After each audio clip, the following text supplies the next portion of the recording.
طلع البدر علينا من ثنيات الوداع وجب الشكر علينا. Allah berikan kita nikmat iman dan sehat walafiat. Sebagai wujud syukur kita ucapkan dengan membaca Alhamdulillahirabbil alamin. Kita bersolawat kepada Nabi Muhammad sallallahu alaihi wasallam dengan sama-sama membaca Allahumma sholli ala sayyidina Muhammadin. Semoga dengan wasilah alhamdulillah dan kitanya bersolawat, semoga kita semua mendapatkan limpahan barokah dari Allah Subhanahu wa taala. Kita sejenak awali dengan umul kitab suratul Fatihah. Semoga dengan wasilah Fatihah Allah berikan kita kemudahan menerima ilmu, dan berharap insya Allah ilmu yang kita dapatkan ini bermanfaat buat kita dunia dan akhirat kita. Al-Hadiniyah Al-Fatihah. A'udzu billahi minasyaitonir rajim. Bismillahirrahmanirrahim. Alhamdulillahirabbil alamin arrahmanir rahim maliki yaumiddin. Iyyaka na'budu wa iyyaka nasta'in. Ihdinas shiratal mustaqim. Shiratal ladzina an'amta 'alaihim ghairil maghdubi 'alaihim waladdallin. Amin. Silakan handphonenya dibuka, suratnya nomor yang kelima. Suratnya nomor urut yang ke-5. Tolong mikrofonnya diberikan ke Bapak yang pakai baju batik yang bersandar ini. Ya. Pak siapa namanya? Pak siapa namanya? Hah? Siapa? Andri. Hadi ya. Yuk kita baca bareng-bareng. Surat ke berapa tadi? Ke-5. Sudah? Oh tadi ayatnya belum ya. 27. Surat ke-5 ayatnya 27. Ya Allah yang ribet buka handphone dan Quran, semoga dimudahkan segala hajatnya ya Allah. Sudah belum? Apa nama suratnya? Al-Maidah. Ayatnya berapa? 27. Kita baca sampai bil-haq gitu ya. Yuk sama-sama. Tidak ikuti saya ya. Kita bareng baca. Meskipun suara kita enggak seindah qori yang lain, insya Allah kita cari barokahnya ya. Yuk bareng-bareng ya. A'udzu billahi minasyaitonir rajim. Bismillahirrahmanirrahim. Watlu alaihim naba'a bani Adam bil haqq idh qarraba qurbanan fatukubbila min ahadihima walam yutaqabbal minal akhar qala la aqtulannak qala innama yataqabbalullahu minal muttaqin. Silakan Pak Hadi, mikrofonnya ditempelkan, diangkat suaranya, baca bismillah dulu. Silakan. Angkat suaranya. Dapat enggak? Berikan mikrofonnya ke depannya. Waktu soalnya khawatir. Ada? Sudah? Ya silakan. Mikrofonnya ditempelkan biar kedengaran suaranya, ditempelkan ke mulutnya. Silakan. Dan bacakanlah, hai Muhammad, yakni kepada kaummu kabar berita dua orang anak Adam, yaitu Habil dan Qabil. Sebenarnya sebentar. Ini Nabi Muhammad, tidak lihat Quran, tidak lihat handphonenya ya. Nabi Muhammad Allah perintahkan untuk menceritakan kisah dua putra. Makanya di Quran itu tertulis ibnai, artinya dua putra, dua anak laki-laki Nabi Adam. Tadi Pak Hadi menyebut namanya adalah Qabil dan siapa? Habil. Itu nama dua tadi enggak tertera di ayat ini. Benar ya? Apa ada tadi nama di ayat ini Qabil dan Habil? Tidak ada. Maka adanya tuh di buku tafsir Tobari. Namanya adalah Qabil dan siapa tadi? Habil. Coba kesini dulu yuk. Qabil dan Habil. Ya. Qabil dan siapa tadi? Jadi di Quran tuh namanya nggak ada. Di tafsir Tobari ada Qabil dan Habil. Nah, dalam satu sejarah itu diceritakan Qabil lahir kembar, tapi kembarannya bukan dengan satu jenis laki, kembarannya dengan wanita. Ada nggak di dunia ini orang lahir kembar tapi bukan sejenis? Ya banyak ya. Nah, Qabil ini kembar dengan wanita yang di kemudian hari terkenal sangat cantik, namanya Ikrimah. Siapa namanya? Ikrimah. Dan Habil juga kembar dengan wanita yang tidak secantik Ikrimah, namanya Labuda. Siapa tadi namanya? Labuda. Ya. Jadi kalau gampang jelasinnya itu, biar gampang ya. Qabil kembar dengan siapa tadi? Ikrimah yang cantik. Dan Habil kembarannya dengan siapa? Labuda. Nah, Allah mewahyukan Nabi Adam agar menikahkan anak-anaknya secara silang. Secara apa? Silang. Berarti kalau lihat ke whiteboard, Qabil menikah dengan Labuda, bukan Ikrimah, Pak. Bapak sehat ya. Semoga yang bilang Ikrimah sehat selalu, tambah rezekinya ya Allah. Qabil menikah dengan siapa? Labuda. Dan Habil menikah dengan siapa? Ikrimah. Sini dah. Itu kan abang, ini adik. Ini adik, ini kakak.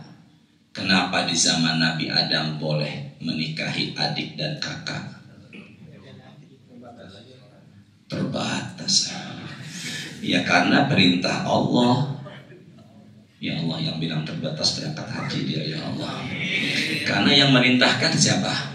Makanya syariat Nabi Adam haram kala ini untuk syariat Nabi siapa?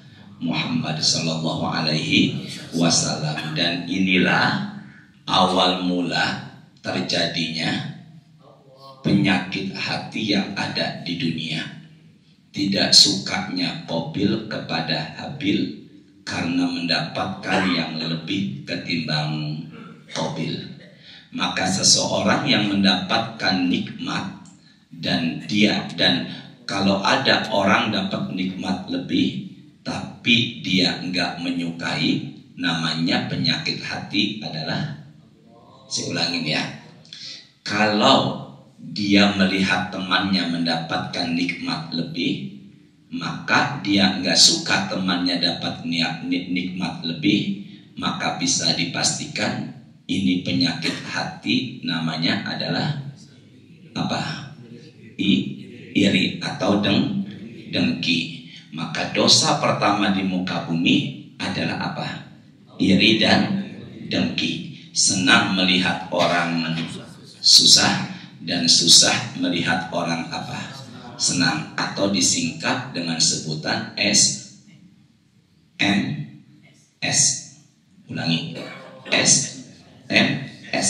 Senang melihat orang susah dan susah melihat orang apa? Senang. Ada enggak di Quran amalan doa biar kita enggak iri sama orang atau biar kita enggak dengki? Karena Nabi menjelaskan kalau dengki itu bisa menghapuskan pahala. Ada enggak doa di Quran biar kita enggak iri? Ada. Rabbana ighfir lana wa li ikhwanina alladzina sabaquna bil iman wala taj'al fi qulubina ghillan lil ladzina amanu rabbana innaka ra'ufur rahim. Yuk sama-sama. Rabbana atina fid dunya hasanah. Itu doa. Apa nih Bapak, insya Allah ya. Ustaz, suratnya surat apa sih itu Ustaz? Suratnya di Quran nomor urutnya 59. Ada nggak Ustaz yang sombong dikit-dikit bahasa Inggris? Yang mana dia orangnya? Ya, surat berapa tadi? 49. Suratnya 49. Tolong berikan sama Bapak yang pakai batik ini. Siapa pakai kacamata? Pak siapa namanya Pak? Saya lupa namanya. Pak Beji. Ya, Beji. Suratnya 59. Berapa tadi suratnya tadi? 59. Ayatnya ke-10. Sudah belum? Sudah belum? Sudah? Apa nama suratnya? Al-Hasyr. Surat 59 ayatnya ke-10. Yuk sama-sama kita baca bareng-bareng ya.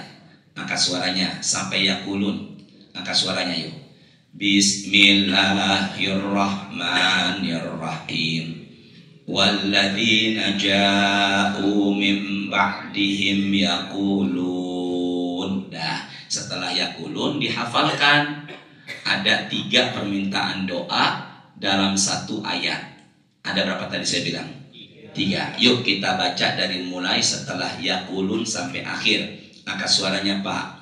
Rabbana ighfir lana wa li ikhwanina alladzina sabaquna bil iman wa la taj'al fi qulubina ghillan lil ladzina amanu rabbana innaka ra'ufur rahim.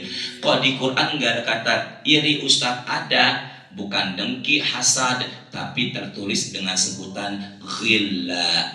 Ada enggak kata ghilla di situ? Ada, artinya dengki. Silakan Pak Beji baca bismillah, mikrofonnya ditempelkan ke mulutnya biar kedengaran suara jelas. Silakan. Bismillahirrahmanirrahim.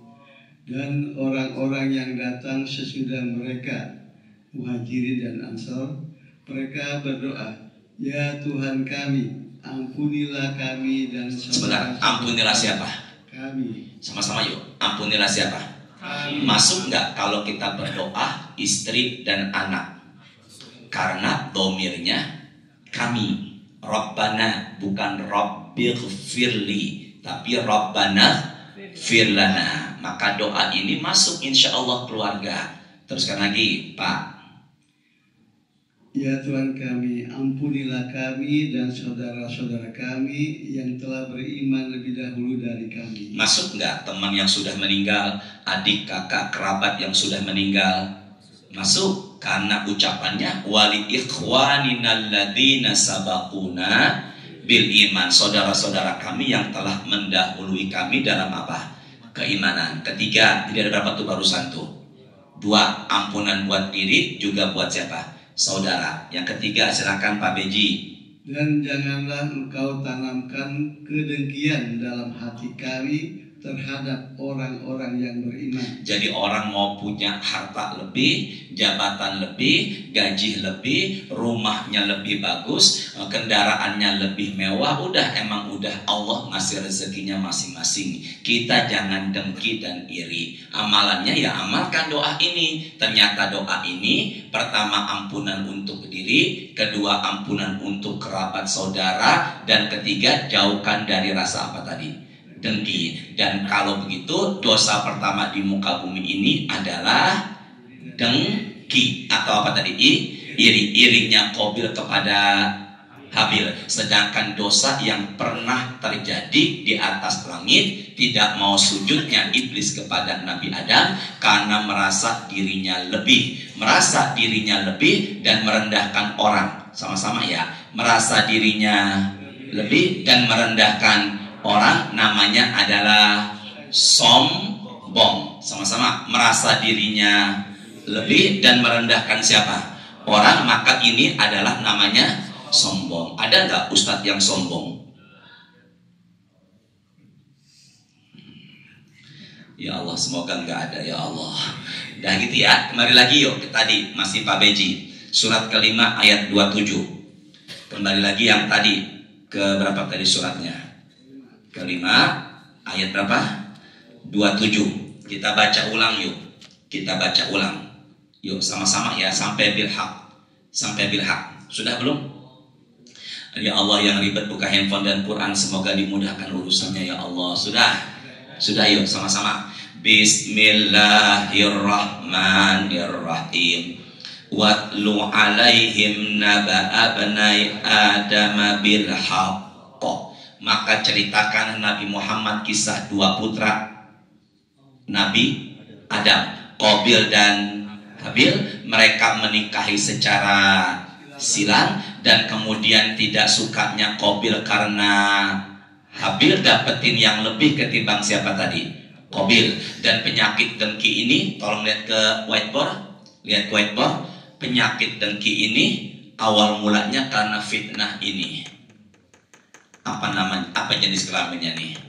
Wanita. Makanya Nabi mengatakan fitnah Bani Israel pertama dan kehancurannya adalah karena wanita. Maka dosa pertama di muka bumi dengki dan fitnahnya karena wanita. Makanya sering dalam obrolan kita mendengar hati-hati dengan tiga kata yang di ujungnya hurufnya atau ucapannya ta, harta, tahta, dan wanita. Makanya berapa banyak laki-laki sukses tersungkur jatuh gara-gara rayuan. Tapi berapa banyak pula seorang laki-laki sukses karena support dan dukungan seorang wanita atau istri. Makanya semakin banyak istrinya yang mendoakan. Ada nggak ustadz atau kiai istrinya dua? Nggak, jangan ngegas lah, biasa aja. Ada apa tidak? Nah, bagaimana Allah menyelesaikan masalah ini? Dijelaskan di ayat berikutnya setelah bilhaq. Ikuti saya. Ikuti saya meskipun gak seindah imam sholat zuhur bacaan saya. Yuk sama-sama yuk. Ikuti saya dulu ya. Idh qarraba. Kurang kompak. Idh qarraba qurbana. Ada nggak kata kurban? Kurban itu tertulis hurufnya qaf. Bener apa enggak? Kalau tulisannya kaf, ke depan dulu sini ya. Kalau tulisannya apa tadi? Kaf. Kalau tulisannya kurbun, apa tadi? Kurbun. Kalau tulisannya kaf, berarti artinya kesulitan, artinya masalah, artinya musibah. Tapi kalau tulisannya hurufnya qaf, artinya dekat. Maka kurban dengan huruf qaf artinya dekat. Tapi kalau kurban dengan huruf kaf artinya kesulitan. Maka kalau ada tulisan di spanduk hewan kurban dengan huruf kaf, berarti salah. Baiknya dengan huruf apa tadi? Q. Kalau hewan kurban dengan huruf kaf, hewan yang penuh dengan kesulitan. Tapi kalau hewan kurban dengan huruf qaf, maka tujuan kita berkurban biar kita sama Allah jadi dekat. Maka kalau ada yang tanya kurban dengan huruf qaf artinya adalah maka kita beli kambing, beli domba, beli sapi, beli onta biar kita sama Allah jadi dekat. Makanya tulisannya jangan K tapi qaf atau Q. Dan tulisannya di Quran bukan korban tapi kurban. Sedangkan orang yang selalu hatinya menderita, tertekan, namanya korban apa? Jadi bagaimana Allah menjelaskan atau menyelesaikan permasalahan siapa tadi nih? Siapa? Qabil dan Habil. Maka masing-masing diperintahkan Allah untuk berkurban. Sayangnya Qabil berkurban dengan sesuatu yang tidak baik, sementara Habil memberikan domba yang maka yang diterima kurbannya bukannya Qabil, tapi yang diterima kurbannya Habil. Dari sinilah kita bisa pahami ternyata dari ayat ini perintah kurban sudah ada sejak manusia pertama. Bisa dipahami ya? Sejak siapa tadi? Sebenarnya kurban dalam Islam itu sudah ada sejak manusia pertama di muka bumi, yaitu Nabi. Jadi kalau ada yang tanya ke saya, kurban itu dimulai sebenarnya dari zaman Nabi. Cuma barangkali prakteknya beda dengan Nabi Ibrahim, Nabi Ismail, dan diikuti dengan Nabi Muhammad SAW. Tapi sebenarnya kurban memberikan sesuatu yang berupa binatang untuk dikurbankan biar Allah terima, itu sudah ada sejak zaman Nabi. Dan dari sini pula kita bisa pahami, ternyata kurban ini kalau ingin yang diterima, usahakan berilah yang bareng-bareng yang Bismillahirrahmanirrahim. Suara mikrofonnya Pak digedein sedikit dah. Suara mikrofonnya. Bismillah, dibesarkan sedikit dah mikrofonnya. Tolong pandangannya lihat ke depan ya. Nih, kelihatan nggak? Enggak. Bismillah, dibesarkan dikit deh. Bismillah. Enggak, maksud saya tulisannya ada nggak? Nggak boleh marah-marah. Ada enggak? Ada. Kebaca enggak? Hadisnya riwayat Imam Ahmad dalam buku hadisnya Musnad. Imam Ahmad muridnya Imam Syafi'i, pengarang buku namanya Musnad. Apa tadi? Musnad. Di hadis ini yang mengatakan sahabat Nabi, tambahin Abi Sa'id. Abi Sa'id. Pakai ain. Sa'id. Nggak usah biasa aja. Sa'id apa? Makanya ada laki-laki namanya Haji Sa'id. Perempuannya? Dah, sama-sama. Hadis ini riwayat Imam Ahmad yang mengatakan Abi. Pokoknya hafalkan ya. Kalau ada kejadian, ingat Abi Sa'id. Kalau ada kejadian, yuk sama-sama. Ishtaraitu kabshan. Aku membeli domba. Kata siapa? Bukan Imam Ahmad. Kata siapa ini? Fokus dulu yuk. Tidak lihat Quran dan handphonenya. Kata Abi Sa'id, aku membeli apa tadi? Domba. Namanya kabshan. Kalau dombanya banyak, kibash. Kalau kambing secara umum ghanam, tapi kalau domba namanya kibash. Apa tadi namanya tadi? Enggak pakai shin. Bapak sehat semuanya. Apa tadi? Kibash. Kata siapa? Ishtaraitu kabshan udhahi bihi. Aku membeli domba untuk dijadikan kurban. Sama-sama. Aku membeli domba untuk dijadikan apa? Fa'ada zibbu. Sini semuanya.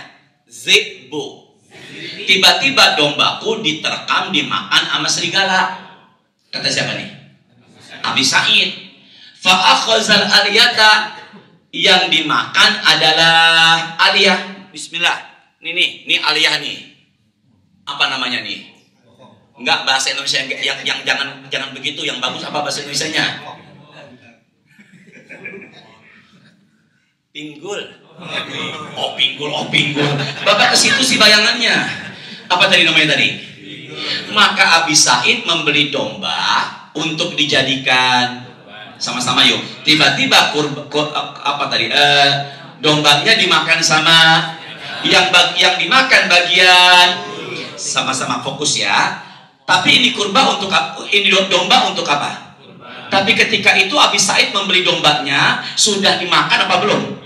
Apa yang terjadi? Fasa'altu Nabiyya sallallahu alaihi wasallam. Aku tanyakan perihal ini kepada Nabi Muhammad dan Nabi Muhammad mengatakan, "Dhahi bihi," maka kurbankanlah wahai Abi Sa'id. Jadi kalau begitu Abi Sa'id mengkurbankan domba dalam keadaan luka. Benar apa enggak? Saya tanya, cacat enggak? Enggak, jangan aku cacat apa enggak? Tapi awal mulanya, maka kalau bapak yang hadir pada siang ini adalah panitia kurban, tiba-tiba datang kiriman sapi dari pembeli, dan sapi itu dikirim dengan truk atau mobil sejenisnya. Ketika mau diturunkan banyak anak-anak tuh sapi stres. Lalu dia lompat, ketika lompat dari truk ternyata qadarullah terpleset, akhirnya patah. Tapi itu besoknya akan disembeli. Kirimannya datang Kamis, insya Allah Jumat Lebaran Haji. Tiba-tiba kok udah patah tapi masih mampu mau makan dan minum. Saya tanya, sembeli nggak? Tahu dari mana? Alhamdulillah, nyambung ya Allah. Alhamdulillah. Jadi jangan bikin ri. Maka kalau bapak panitia kurban datang kambing, tiba-tiba karena sekarang lagi musim hujan, matanya kambing sebelah kanannya belekan, nggak normal ngelihatnya. Tiba-tiba diklarifikasi kata pembelinya, dulu waktu saya beli pertama kali itu bagus karena seiring cuaca, akhirnya ininya belekan. Saya tanya, kurbankan nggak? Sebagaimana Abi Said ketika dia membeli, barangnya masih bagus, karena terjadi terkam sama serigala, akhirnya luka. Tapi Nabi menyuruhnya untuk, memang kurban itu pilih yang sebagaimana kurbannya siapa tadi. Tapi karena qadarullah, kondisi accident dan sebagainya, maka saya perintahkan kepada panitia kurban untuk jangan bikin. Sini semuanya ya, ke saya. Kelihatan nggak ini? Tulisannya ada ya? Yuk sama-sama angkat suaranya.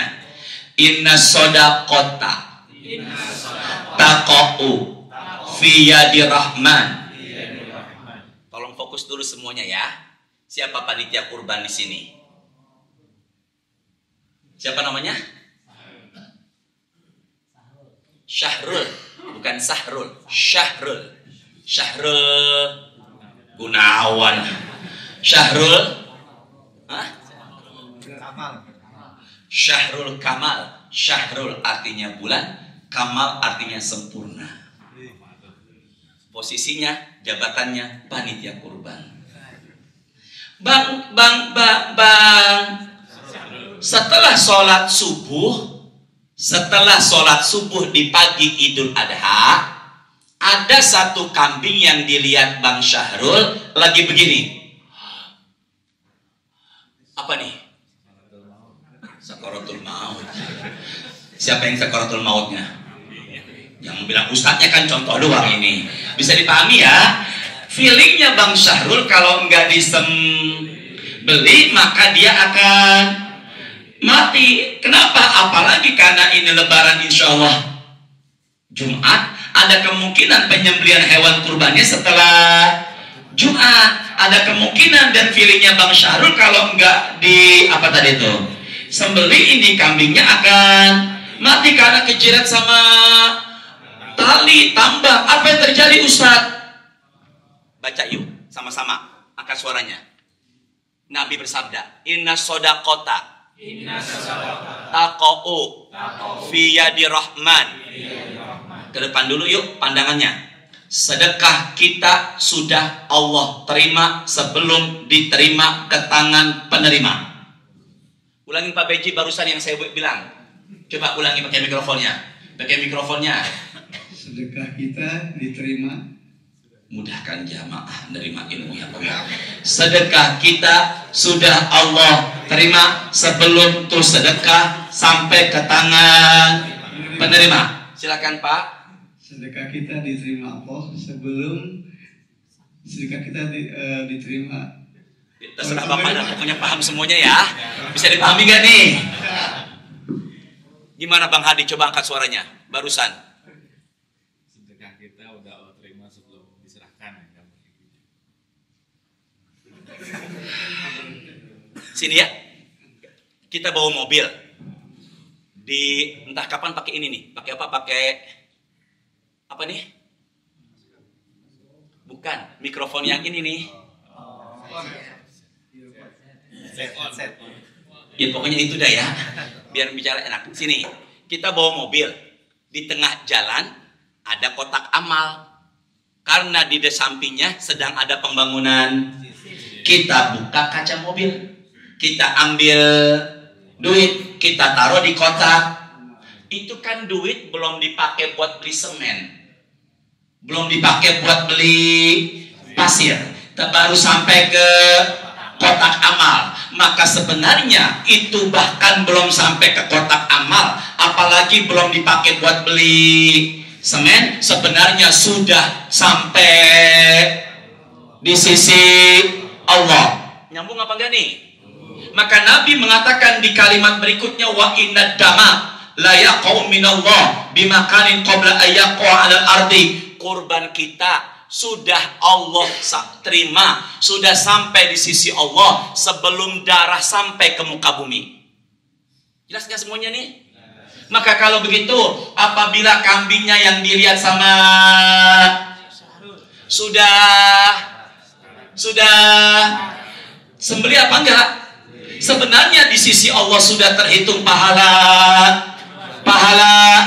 Tinggal konfirmasi sama pembeli. Kalau dia ingin kurban lagi silakan. Kalau dia enggak ingin kurban karena keterbatasan, maka itu kambing insya Allah sudah sampai di sisi Allah. Meskipun Quran surat ke-108, inna a'tayna fasolli wan, maka sholatlah karena Allah, dan setelah sholat baru bareng-bareng. Setelah sholat baru maka duluan mana? Sholat dulu apa kurban dulu? Maka menyembelih hewan kurban setelah sholat. Sholat apa? Idul Adha. Berarti kalau begitu dia kan disembelih belum? Enggak, dia kan disembelih belum sholat. Siapa yang belum sholat? Maka sebenarnya di sisi Allah sudah sampai pahala kurban. Panitia kurban jangan bikin ketiga. Cukup.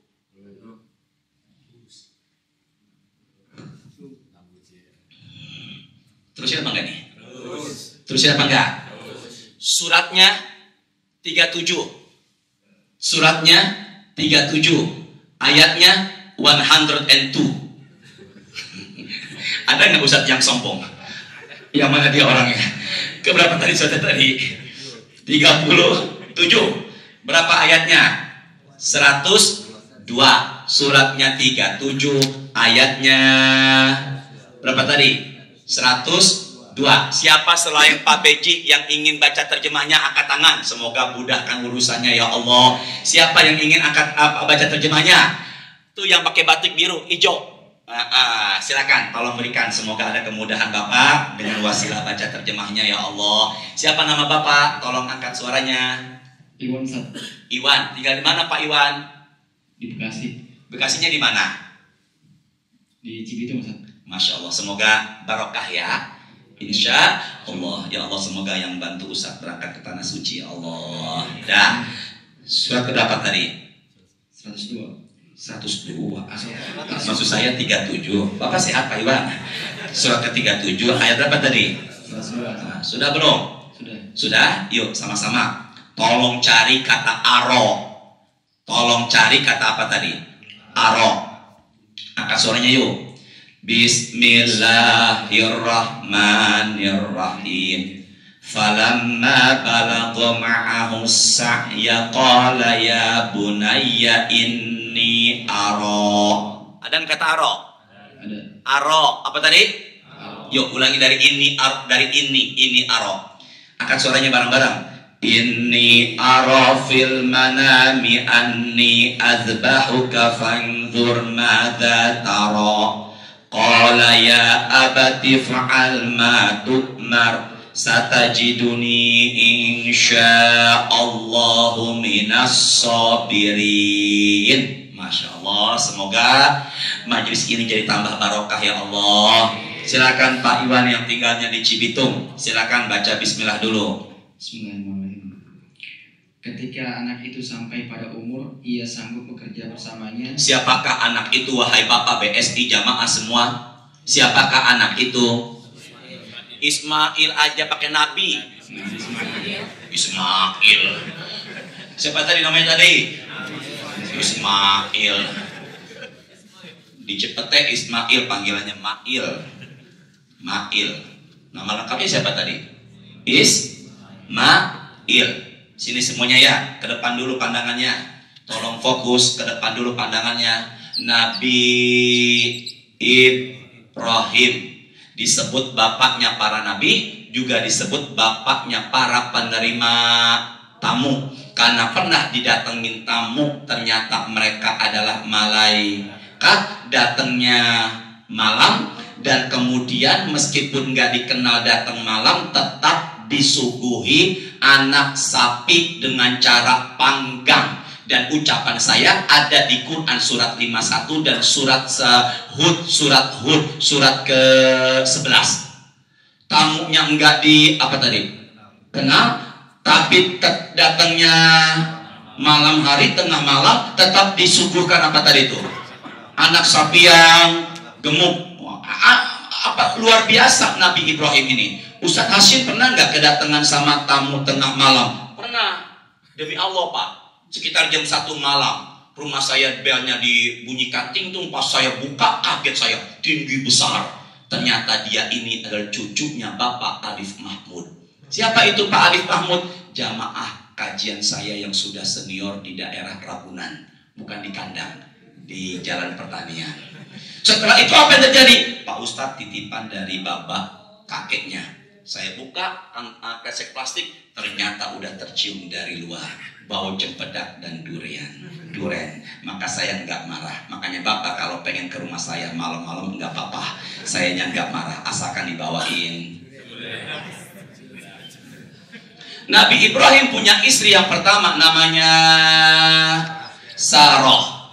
Siapa namanya? Kanat ahsanun nas, Nabi mengatakan dalam Sahih Muslim, Sarah adalah wanita yang sangat cantik kala itu.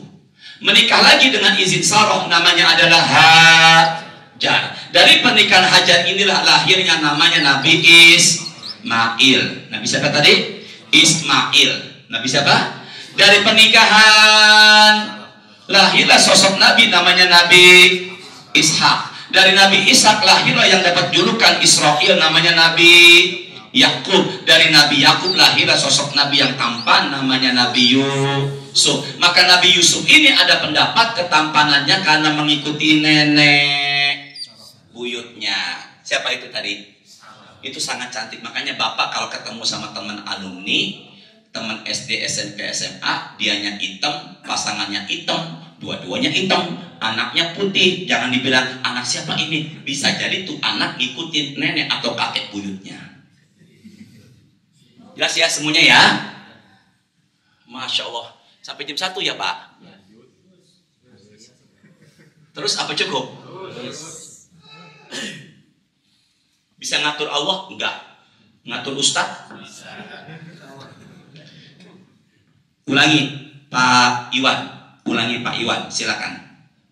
Ketika anak itu sampai pada umur, ia sanggup bekerja bersamanya. Siapa anak itu? Nabi Ismail. Menurut ulama, menurut orang-orang Israel, Bani Israel bukannya Nabi Ismail. Nabi siapa? Karena Nabi Ishak ini bapaknya Nabi Yakub. Nabi Yakub ini hijrah dari Syam menuju Mesir. Dari mana tadi itu? Menuju apa? Istrinya 2, anaknya 12. Dari 2 istri pertama 10, kedua 2, Bunyamin dan Nabi Yusuf. Mereka hijrah atas perintah masukan dari Nabi.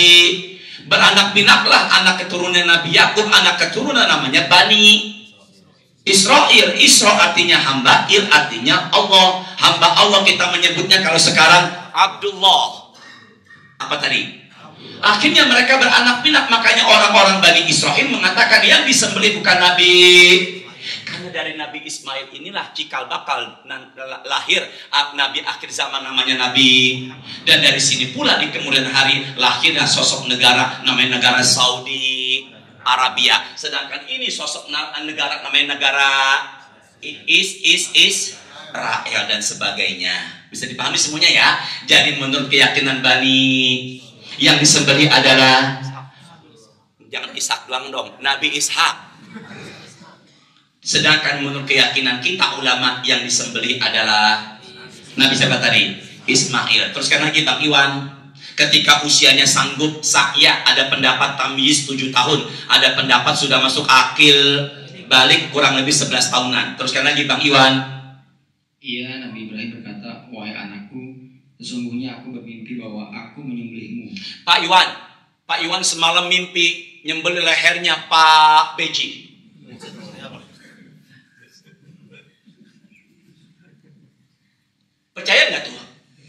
Sini semuanya.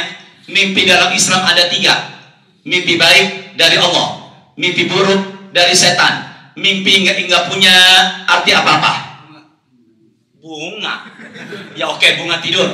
Mimpi datangnya dari Allah, mimpi yang baik. Mimpi datangnya dari setan, mimpi sekedar bunga. Maka kalau Bapak Iwan ngimpi nyembelih lehernya Pak, itu bisa dipastikan bukan dari Allah. Jelas kan nih? Dari siapa? Dari siapa? Maka mimpi di ayat ini namanya adalah ro'a, ru'yah, tarwiyah. Maka tarwiyah hari yang ke-8. Kalau Zulhijjahnya tanggal 10 adalah hari Jumat, maka tarwiyahnya jatuh pada hari Rabu. Maka malam ke-8 Nabi Ibrahim menyembelih putranya yang bernama Nabi. Sini semuanya. Disembelih nggak hari ke-8? Ya Allah, jangan ragu dong. Disembelih nggak hari ke-8? Pak, jangan ragu. Disembelih nggak? Orang nyembelihnya bukan hari ke-8. Hari ke berapa? Mimpi lagi malam ke-9. Namanya apa malam ke-9 itu? Arafah. Maka Nabi Ibrahim mulai mengetahui kalau ini mimpi datangnya dari siapa? Allah. Disembelih nggak hari ke-9-nya? Enggak, jangan ragu. Disembelih nggak? Enggak. Mimpi lagi malam ke-10. Disembelih nggak paginya? Enggak. Disembelih nggak paginya? Disembelih, dipotong paginya yang akhirnya diganti dengan seekor kibas. Disembelih, apa yang terjadi Ustaz? Sebelum disembelih ada makhluk yang ganggu, karena makhluk ini nggak suka, karena ini syiar akan terus abadi sampai hari kiamat. Maka Nabi Ibrahim ambil batu dan melempar tuh makhluk, dan itulah cikal bakal jamaah haji melempar. Do you understand? Jadi berapa kali mimpi? Berarti mimpinya dari siapa? Maka mimpinya kenapa 3 kali? Untuk meyakinkan masa anak disembelih. Ujian Nabi Ibrahim. Asyadul bala al-anbiya. Ujian yang paling berat adalah para. Ada lagi nggak Ustaz yang mimpi 3 kali selain Nabi Ibrahim? Ada. Siapa beliau itu? Nabi Muhammad dalam Sahih Muslimnya. Sama-sama. Ini urituki. Sama-sama dong. Ini urituki fil manami salasalayalin. Aku bermimpi 3 malam berturut-turut melihat wajahmu wahai Aisyah. Dalam mimpiku malaikat Jibril membawa kotak besar isi ditutupi kain sutra, dan aku disuruh membuka kain sutra. Ketika aku buka, di situ ada wajahmu Aisyah. Kata malaikat Jibril, hadi imro'atuka, ini adalah istrimu. Setelah mimpi berapa? Kenapa 3 malam Ustaz? Biar Nabi Muhammad yakin kalau itu mimpi benar-benar datangnya dari siapa. Ada nggak kiai usianya 50-an menikah dengan gadis belasan tahun? Ya jangan bilang banyak dong. Ada apa kagak? Jadi kalau Nabi Muhammad menikahi Aisyah bukan karena tapi karena wahyu dari berapa kali mimpinya tadi? Pak Hadi, Pak siapa namanya nih? Hah? Faidah, memberikan faidah buat orang banyak. Hadi artinya petunjuk. Beji, wallahu a'lam bishawab. Apa yang terjadi Ustaz? Bapak Faid, Bapak Hadi, Bapak Beji. Nanti malam Pak tidur samping istri. Mimpi ada laki-laki gede bawa kotak gede, ditutupi pakai kain sutra. Bapak disuruh buka. Pas Bapak buka ternyata ada wajah wanita cantik yang dulu ada pernah di hati Bapak, teman SMA Bapak, dan sekarang sudah single parent. Mimpi dari siapa?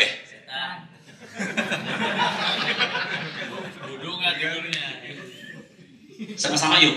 Al-Kausar. Inna a'tainakal fasalli li rabbika wan. Maka sholatlah karena Allah dan berkur. Maka kalau begitu ada nggak perintah kurban dalam Quran? Jangan ragu, ada apa tidak? Surat Al-Kausar ayat keberapa? Ayat keberapa? Sini bareng-bareng ke tangan saya. Ayat keberapa? Maka kalau begitu kurban ulama sepakat sunnah. Kecuali Imam Hanafi. Kurban bagi yang mampu hukumnya. Tapi kurban akan jadi wajib. Bagaimana Ustaz? Kata Pak Faid, yang selalu memberikan. Apa kata Pak Faid? Kalau tanah saya 100 meter laku, seharga semeter 20 juta, jadi 2M, maka saya akan kurban seekor. Kenapa Bapak bilang sapi? Gedean. Dan saya pilih sapinya 600 kiloan dengan jenis yang paling bagus, limosin. Berapa Ustaz 600 kiloan? Kurang lebih 47 jutaan. Kok Ustaz tahu? Tiap tahun saya jualan hewan kurban. Tapi dari BSI satu pun gak ada yang beli sama saya. Belum lama ada yang beli sapi saya 39 juta. Ditransfernya 40 juta. Lebih 1 juta. Pak Ahmad saya balikin Pak. Saya minta nomor rekening nih Pak. Saya balikin kelebihan nih Pak 1 juta. Enggak usah Pak Ustadz. Emang sengaja saya lebihkan 1 juta. Untuk Ustadz dan keluarga. Masya Allah. Apa di pikiran saya? Ini baru jamaah pengajian saya. Cuman BSI yang udah rutin belum pernah beli sama saya. Terusin gak nih? Tiba-tiba Pak Faid tanahnya laku semeternya. Maka kalau begitu kurban bukan lagi sunnah. Maka kurban umumnya sunnah, tapi akan menjadi kalau dia sama-sama tutup terakhir. Bismillahi. Kurang kompak. Bismillahi. Allahumma taqabbal min Muhammad wa ali Muhammad wa min ummati Muhammad. Sini semuanya, pandangan fokus ya. Dengan nama Allah, ya Allah terimalah kurban dari Muhammad, dari keluarga Muhammad sallallahu alaihi wasallam, dari umatnya Nabi Muhammad. Semua pandangan ke tangan saya. Bismillahi. Dengan nama Allah, Allahumma ya Allah taqabbal, terimalah min Muhammad, terimalah kurban dari Nabi Muhammad dan dari keluarga Nabi Muhammad dan dari umat Nabi Muhammad. Saya tanya, Nabi Muhammadnya masih hidup apa enggak? Nabi Muhammad masih hidup enggak ketika itu? Satu kambing domba diniatkan untuk dirinya, juga keluarganya, juga umatnya Nabi Muhammad umum. Maka siapapun yang merasa dirinya umat Nabi Muhammad seumur hidupnya karena faktor ekonomi belum berkurban, sebenarnya sudah dikurbankan oleh Rasulullah sallallahu alaihi wasallam. Keluarganya Nabi Muhammad juga umum. Ulama mengatakan baik yang masih hidup maupun yang sudah. Maka kalau Bapak nanya sama saya, boleh nggak kurban buat orang yang udah meninggal? Saya memahami boleh. Tapi saya mengatakan baiknya diikut sertakan dengan kita yang masih hidup. Sebagaimana Nabi Muhammad mengikut sertakan dirinya ketika menyembelih. Jadi kurban buat orang yang sudah meninggal dunia boleh. Dan saya mengatakan baiknya diikut sertakan sama orang yang masih hidup. Ustadz, bagaimana Ustadz tanggal 1 Zulhijjah? Baiknya Rabu insya Allah. Jangan memotong. Dan bagi yang punya niatan kurban. Dan tutup, boleh nggak makan daging kurbannya Ustadz? Di Quran ada perintah makan daging. Di Quran ada loh perintah makan dagingnya. Ada Ustadz. Time is over.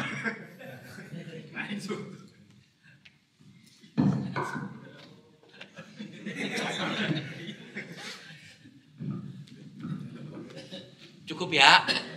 Saya mau ke kandang insya Allah ya. Pak, sini Pak. Pak Beji korban kambing. Bawa kurbannya. Kakak Ustadz Hashim di pengajian BSI boleh makan. Di Quran ada di Qurannya. Kalau gitu Pak Panitia kurban, karena ini domba saya ngambil 4 pahat dan 13 kantong ya. Itu bukan kurban, numpang potong. Jelas ya? Semangat berkurban. Jangan lupa 1 Zulhijjah puasa sampai hari Arafah. Jangan bikin ribet panitia kurban. Kenapa bikin ribet? Karena belum ngerti TK-nya umum, SD-nya umum, SMP umum, SMA umum, kuliah umum. Baru ikut kajian beberapa ustadz udah berani berfatwa. TK-nya umum sampai kuliah umum baru ikut kajian sudah berani berfatwa. Jangan bikin ribet. Tanya sama orang yang ahlinya. Ustadz, syarat kurban bagaimana? Ada hadisnya, berapa usianya, gimana gampangnya Ustadz? Mulutnya embek, dibuka, giginya 2, udah tanggal belum? Do you understand? Gimana? Astagfirullahaladzim. Usianya ada, tapi usia nggak jadi patokan. Kalau barangnya bagus, gede, ketimbang usianya masuk kurus, ceking. Maka kalau begitu jangan bikin apa tadi, Ri? Karena orang mau kurban, nggak semuanya mampu. Emang cuman beraninya 2.500.000, berarti kan dombanya. Jangan menuduh sama penjual yang enggak. Subhanallahumma wa bihamdika asyhadu an la ilaha illa anta astaghfiruka wa atubu ilaik. Rabbana taqabbal minna innaka antas samiul alim wa tub alaina innaka antat tawwabur rahim. Allahumma shalli wa sallim ala sayyidina Muhammadin walhamdulillahi rabbil alamin.